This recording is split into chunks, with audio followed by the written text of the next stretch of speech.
of the great Rabbonim of yesteryear. And here we are on the 20th of Av. It's a Hilula, the yard site of a really great Moroccan Rabbi. Rabbi Ben ציון Alkalai, Zeche Tzadik Libracha. He was actually born in English year 1858 and passed away in English year 1913. Approximately, he was 55 years of age at the time passing. He became a great Shluchei D'Rabbanan, I think, especially going from Tiberias, and he became Mora also in Hebron, very prominent position, and was author of many great books. So he was actually born in an area in Morocco called Rabat, which we've spoken about before, in the year 1858. Came from great lineage. His mother was Rabbinit Rachel and his father was Rav Moshe. And I believe he was actually a descendant of another famous rabbi, Rabbi Meir Alkalai, who we might have spoken about in this incredible series beforehand. And it's actually very interesting. He was part of many of the Jewish families that they actually moved from Turkey, I think at the time period, with Rabbi Chaim Abulafia, and they actually went to dwell in the land of Israel, if I'm not mistaken. Also, I think when he was quite young, unfortunately, he lost his eyesight. I think this was due to the outbreak of chickenpox, if I'm not mistaken, at that stage in time when he became ill. Unfortunately, in those days, they didn't have vaccines against these things. And he started learning all the Torah knowledge, Bal Peh, which is very interesting enough. And he was, even at a young age, he had the most incredible memory. It was reported over really, really brilliant memory. And by the time it was the year 1873, it was reported over that he actually moved to Israel with his father, and they actually went to dwell in the area of Tiberias over there. And after a short time period, I think unfortunately his father passed away, and he had to actually help within regards to making parnasa for the family also. And he was also at that point in time, he was actually learning in yeshiva, I think by the great Rabbonim in Tiberias also, next to the great Rabbonim of Tiberias. Remember, Tiberias is one of the 4 holy cities of Israel, including Tzfat, Hebron, and Jerusalem also. And by the time of the year 1888, so he would have been approximately 30 years of age at that point in time, he went actually to represent as a Shluchei D'Rabbanan, I think representing Kupat Rabbi Meir Bel Hanes. I think that was a great prominent organization at that specific time, and went representing the cities of Morocco, and he went out for 2.5 years, remember, to be a Shluchei D'Rabbanan and travel to other countries. Only really the great prominent Rabbonim of those locales would actually go out, because they could have a huge benefit effect on the countries they go to, especially within regards to promoting Torah, within regards to chizuk of Torah, becoming shliach tzibur, so on and so forth.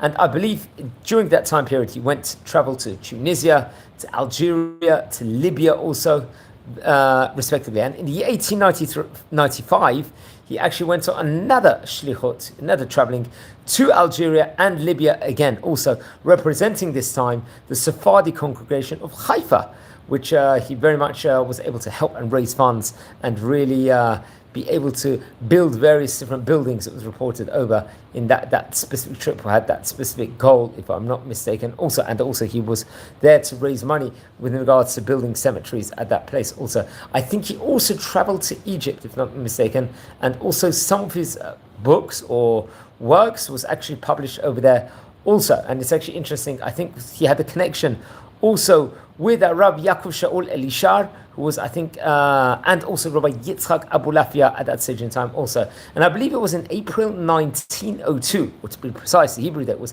Nisan Hey Taf Reish Samach Bet. He actually went to live in Hebron. Hebron is another one of the holy cities of Israel, and that came under, as we stated before, the instruction of Rabbi Yaakov Shaul Elisha, and he was, I believe, appointed prominent position as Morei Tzedek, through also the auspices of Rabbi Chaim Chizkiah Dini, who is another great rabbi we've actually spoken about. He himself was a great rabbi, and I think he was actually the author himself of this famous book, the Sidei Chemed, if I'm not mistaken. I think we spoke about it very recently also.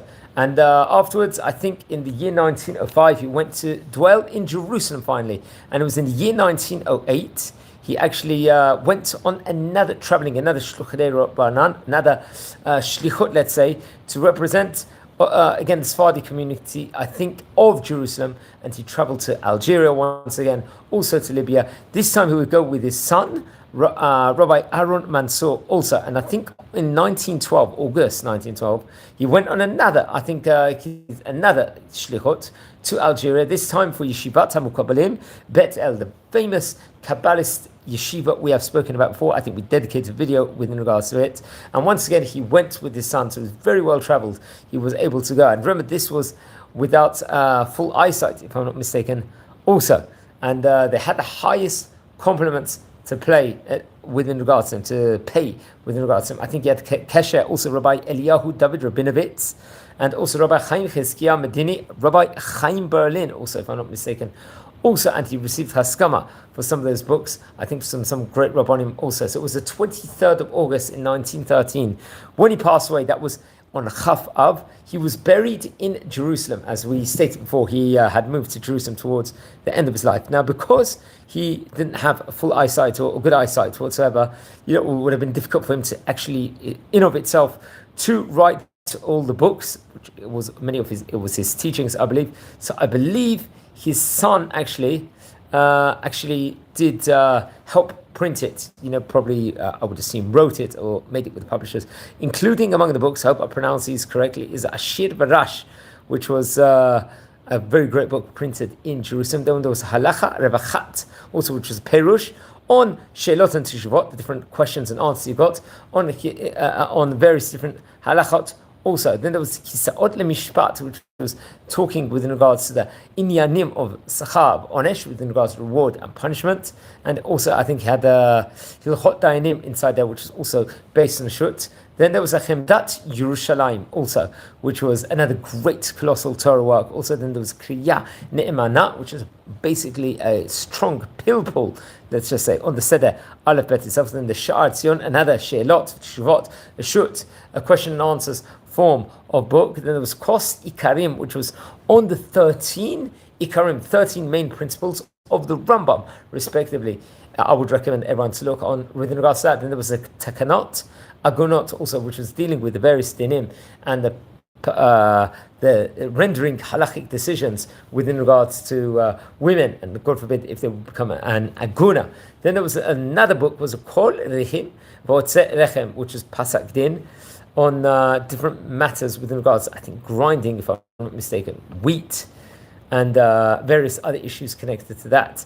I think some of his books were printed, and I think some of them also remained in manuscript form, if I'm not mistaken. But it's his Hilula over here on, I believe, the Chaf Av itself, respectively, of the great Rabbi from Morocco, from Rabat, respectively, Rabbi Alkalai. He was a great rabbi that worked in Tiberias, Hebron, and Yerushalayim, 3 of the 4 holy cities, had a prominent position with, and wishing you all good. Please don't forget to like the video, smash the subscribe button to the video, and watch over the previous videos and share. Take care.